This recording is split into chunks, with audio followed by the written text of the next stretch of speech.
ദേവനില്ലേ? ദേവ sir ഉച്ചയ്ക്ക് ഒരു മീറ്റിങ്ങിന് പോയതാ. ദേവന്റെ റൂം തുറന്നു നടക്കണം. അതെ. എന്നാ അങ്ങോട്ടിരിക്കാം. വാ.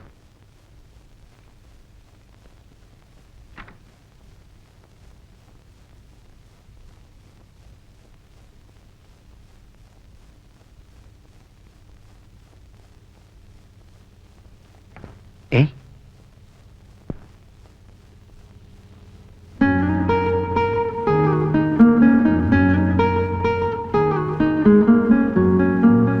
ഈ വിവാഹ ജീവിതത്തിന്റെ വിജയം എന്താണെന്നറിയോ?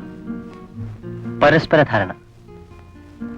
ഇപ്പം ഒരു പ്രശ്നം ഉണ്ടായെന്ന് വയ്ക്കാം.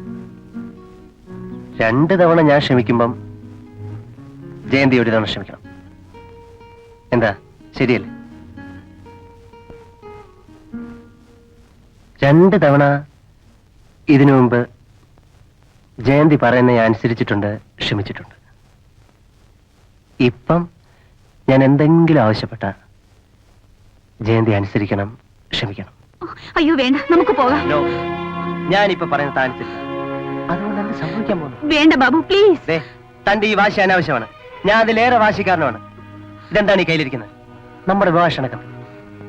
7 ദിവസം കൂടെ കഴിഞ്ഞാൽ ഞാൻ ഒന്നും പറയാതെ തന്നെ താൻ എന്നെ സ്വീകരിക്കുന്ന എനിക്കറിയാം.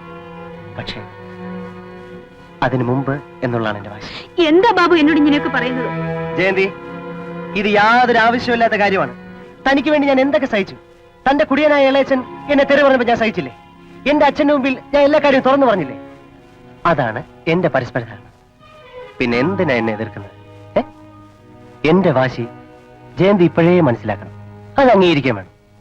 അത് ജയന്തിയുടെ പരസ്പര ധാരണ. എന്താ, എന്നെ വിശ്വാസമല്ലേ?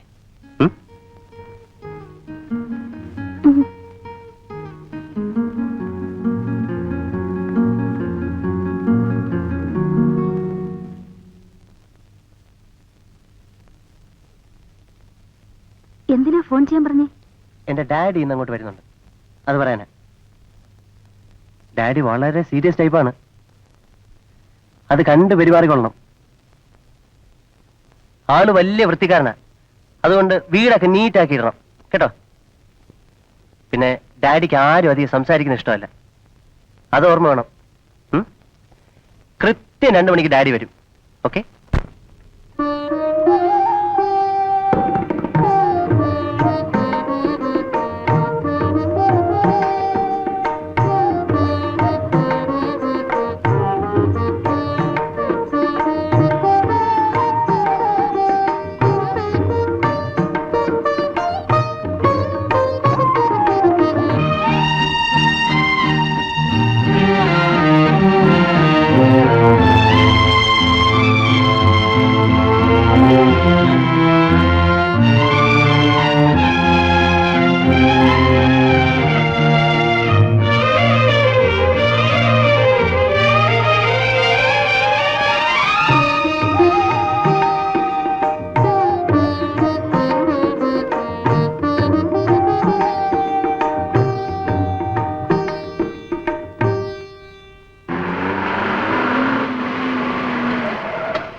ആ കുപ്പിയൊക്കെ ഇങ്ങെടുത്തോ.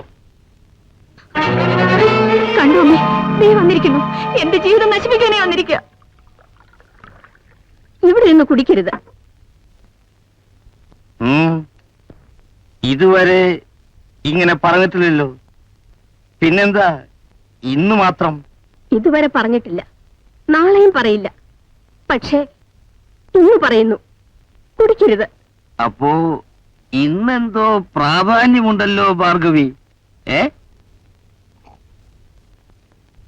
ജയന്തിയുടെ വിവാഹം നിശ്ചയിച്ചു. നേരോ? കവലയിൽ ആളുകൾ പറയുന്നത് കേട്ടു. പക്ഷേ ഞാൻ വിശ്വസിച്ചില്ല. ചെറുക്കന്റെ അച്ഛൻ ഇപ്പൊ ഇവിടെ വരും. അപ്പൊ ഇവിടെ ഇരുന്ന് കുടിക്കരുത്. അത് ഞാൻ ആരോ പറഞ്ഞറിഞ്ഞു. ജഡ്ജ് അദ്ദേഹം ഇങ്ങ് വരുമ്പോ ഇവിടെ ആണുങ്ങളായിട്ട് ആരെങ്കിലും വേണ്ടേ? അതിനാ നിങ്ങൾ അറിയിച്ചില്ലെങ്കിലും ഞാൻ ഇങ്ങോട്ട് പോകുന്നത്. ഇവിടെ ഇരുന്ന് കുടിക്കുന്നു. അദ്ദേഹം എന്നെ എന്ത് വിചാരിക്കും? അമ്മ ഒന്ന് തർപ്പിച്ച് പറയൂ. ഇല്ലെങ്കിൽ ഞാൻ പറയും. എനിക്കൊന്നും നോക്കേണ്ട ആവശ്യമില്ല.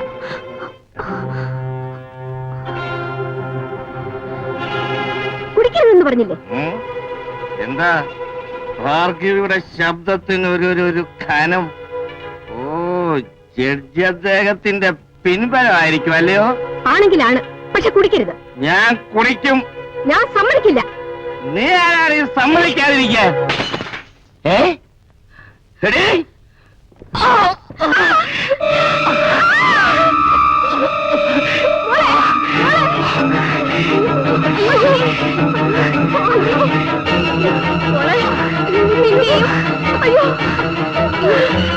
അയ്യോ, ഓടി വരണേ! അയ്യോ, ഓടി വരണേ! അയ്യോ എന്തൊക്കെ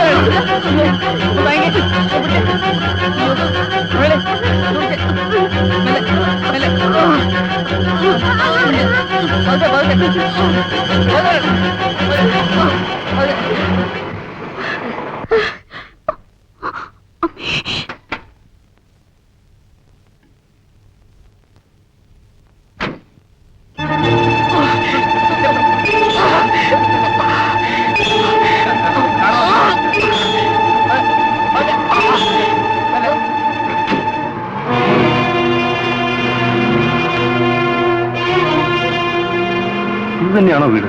അതെ. എന്താ കാര്യം? അറിയില്ല. വണ്ടി വിടണം. അമ്മേ, അമ്മേ, അമ്മേ, അയ്യോ, അമ്മേ, അമ്മേ, അമ്മേ.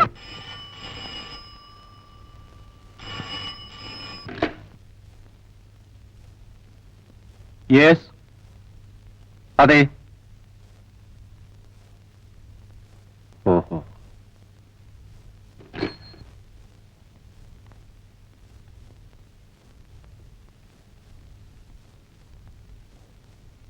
ആള് മരിച്ചു. മരിച്ചത് മുറിവുകൊണ്ടല്ല, വീഴ്ചയിൽ തലയ്ക്ക് വെച്ച ക്ഷതം കൊണ്ടാണ്. പക്ഷേ ക്രിമിനൽ കേസാണ്. ഇപ്പൊ എന്താ ചെയ്യാ?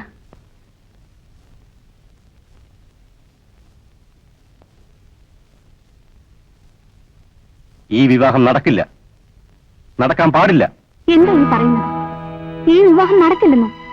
ഇത്രയൊക്കെ ആയിട്ടോ? എന്തായാലും എന്താ, ഞാനൊരു ജഡ്ജിയാണ്. ആ നിലവിട്ട് എനിക്ക് ഒന്നും ചെയ്യാനാവില്ല. ഡാഡി ഒന്നുകൂടെ ഒന്ന് ആലോചിക്കണം. ബാബു അപ്പുറത്തിരിക്കുകയാണ്. അവനോട് ഇതെങ്ങനെ പറയും? പറഞ്ഞാൽ അവൻ എങ്ങനെ സഹിക്കും? അവൻ ആഗ്രഹിച്ച പെണ്ണാണ്. വെറുതെ ഇല്ലാത്ത പൊല്ലാപ്പുണ്ടാക്കില്ലേ? നീ അവനെ വിളിക്ക്, ഞാൻ സംസാരിക്കാം.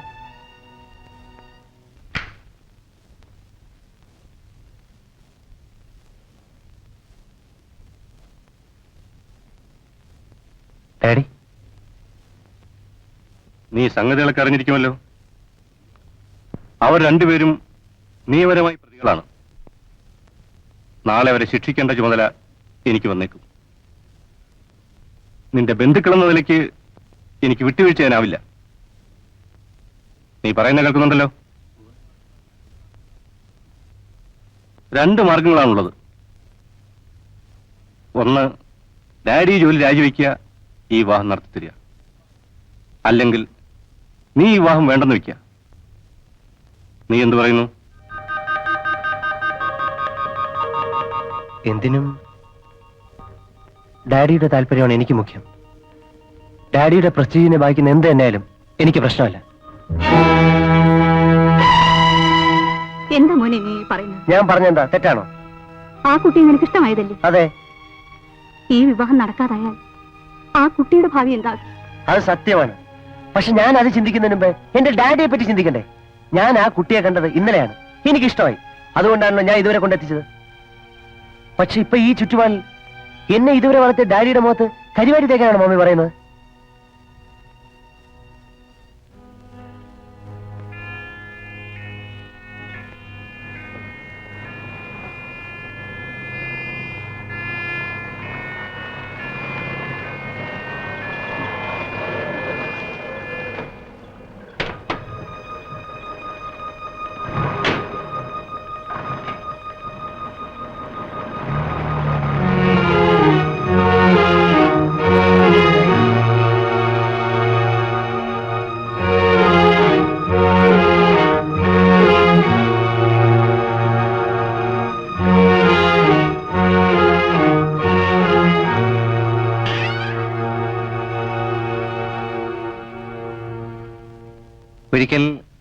പറഞ്ഞതാണ് ജയന്തി ലോഡ്ജിൽ വരുന്നത് തെറ്റാണെന്ന്. ആ നിലയ്ക്ക് ജയന്തി വരാൻ പാടില്ലായിരുന്നു. എല്ലാം ജയന്തി അറിഞ്ഞില്ലേ? വിധിയെന്നല്ലാതെ എന്താ പറയാ. എന്ത് ബുദ്ധിമുട്ടിയാ ഞാൻ ഇവിടെ വരെ എത്തിച്ചെന്നറിയാം. എന്നിട്ടും ഛേ, എന്തായി പറയുന്നത്? പറയാൻ എനിക്ക് വിഷമമുണ്ട്.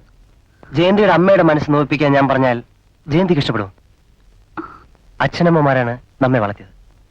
അവരാണ് നമ്മുടെ കാണപ്പെട്ട ദൈവങ്ങൾ. എന്റെ ഡാഡി ഒരു ജഡ്ജിയാണ്.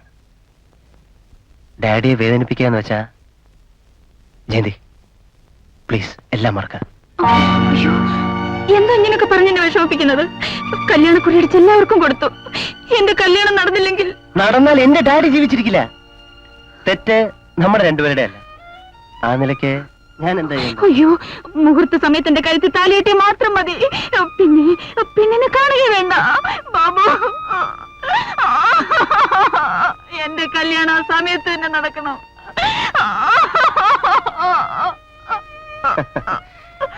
ജയന്തി അർത്ഥമില്ലാതാണ് സംസാരിക്കുന്നത്. ഓ, നാം തമ്മിൽ ഒരബദ്ധം.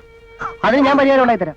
എന്ന് മാത്രമല്ല, ജയന്തിയുടെ കല്യാണം എന്റെ ചെലവിൽ നന്നായി നടത്തി തരികയും ചെയ്യും. പക്ഷേ എന്നെ അത് പ്രതീക്ഷിക്കുന്നു പ്ലീസ്.